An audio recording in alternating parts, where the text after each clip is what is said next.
సన్నలాగా లేదు వాళ్ళు సన్నలాగా చేయాలని ట్రై చేసి అది కోటెక్కి ఆడి కోటెక్తారు నేనెక్కను ఆడి కోటెక్కి లాస్ట్కి ఆడికి తెలిసిపోయింది ఏమన్నా నాలుగు పెట్టలేదు నాలుగు పెట్టలేదు అని చెప్పి అందుకే సన్నలు పెట్టారు. సో కొత్త డైరెక్టర్ చేశారు కదా, ఎంతమంది డైరెక్టర్ చూస్తారు, అందులో ఫీచర్ ఎలా ఉందంటే direction Actually, Satish Garu is a good technician, good screenplay writer, good dialogue writer, and techniques కూడా బాగుండదు. Little more you have to learn with his experience.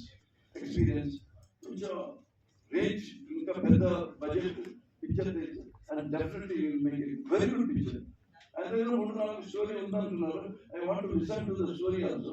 But instant గా ఆయన దేనికైనా రెడీ. కొంతమంది డిస్కషన్ సెట్ లో వస్తే ఆ డిస్కషన్ మీద టైం వేస్ట్ చేస్తారు. ఇది అలా కాదు, ఇమీడియట్లీ దానికి ఒక కన్క్లూజన్ వస్తుంది. Immediately this is better, this is better, immediately shoot అయిపోతుంది. ఏ పెండింగ్ వర్క్ అనేది ఉండదు ఆయన దగ్గర. Is actually very good director for a new producer and for a creation and for experiment. So ఈ పక్కన